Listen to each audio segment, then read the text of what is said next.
With all these crazy, complicated diets out there, I mean, even diets like the carnivore diet, paleo, have you ever wondered if meat is really that healthy? Maybe even what the Bible and God say about it? Let's dive in. So in Genesis 1:29, we're given what the original intended diet is, what God meant for us to eat originally. And this is what it says.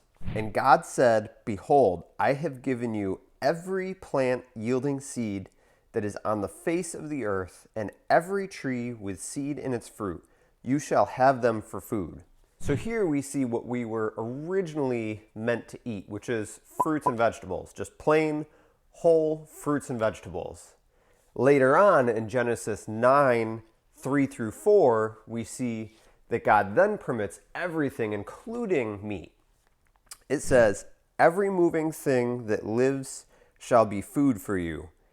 And as I gave you the green plants, I give you everything, but you shall not eat flesh with its life," that is, its blood. You see in Genesis 9 that now we can have plants and meat, so plants and animals for food, except the blood.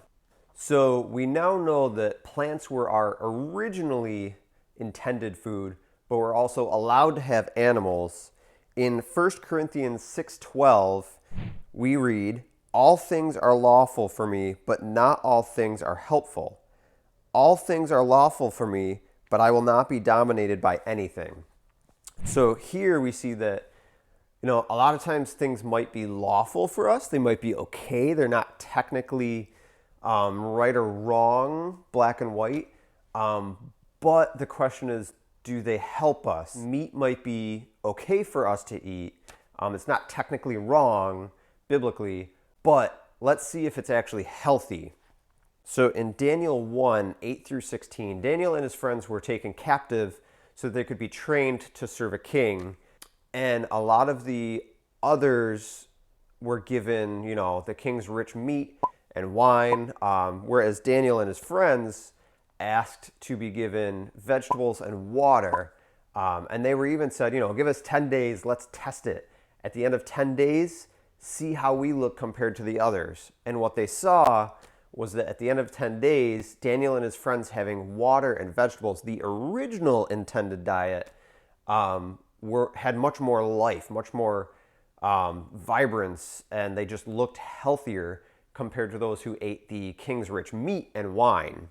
We see biblically, maybe meat and rich foods not so healthy. So now coming to modern research, we see consistently throughout studies like the EPIC study, Blue Zone studies, the Framingham Heart study, a bunch of randomized controlled trials, meta-analyses, which are high-level, really good quality research, that meat, especially red meat and cured meats, tend to promote heart disease, diabetes, cancer. Cured meat, smoked meat, stuff like that is actually listed as a known carcinogenic. It's known to promote cancer.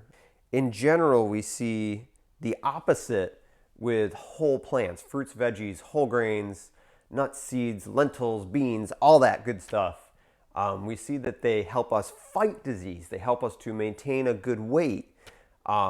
They give us life instead of taking our life like meat does. There are even estimates suggesting that one burger is equivalent to smoking 2 cigarettes. That's how much life it takes off of our lifespan based on estimates. We also see, like from the Blue Zone studies, that people who regularly live well into their 90s, over 100 years old, and they're not just existing, like they're high functioning, they're walking to and from the market, they're going up and down, walking around mountains all day, shepherding.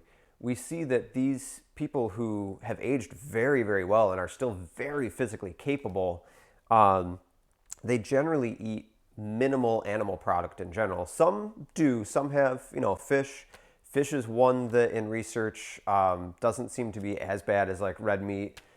We see that these people that are living very well, functioning very well, tend to eat mostly whole plants. They're tending their own gardens.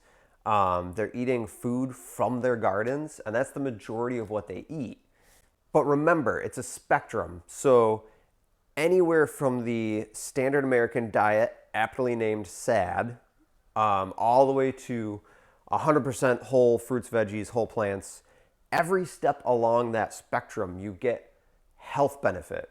So one simple tip that you can try is gradually work up to making half your plate mostly non-starch vegetables at most meals.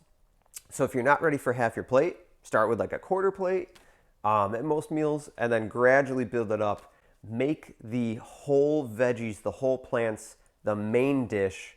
Start making the meat the side dish, and eventually even try getting rid of it. Can still have it on special occasions or as a treat, but if you really want life, focus on the whole plant. If you find these videos useful, please like, subscribe, and share with your friends and family so we can get fit together. God bless.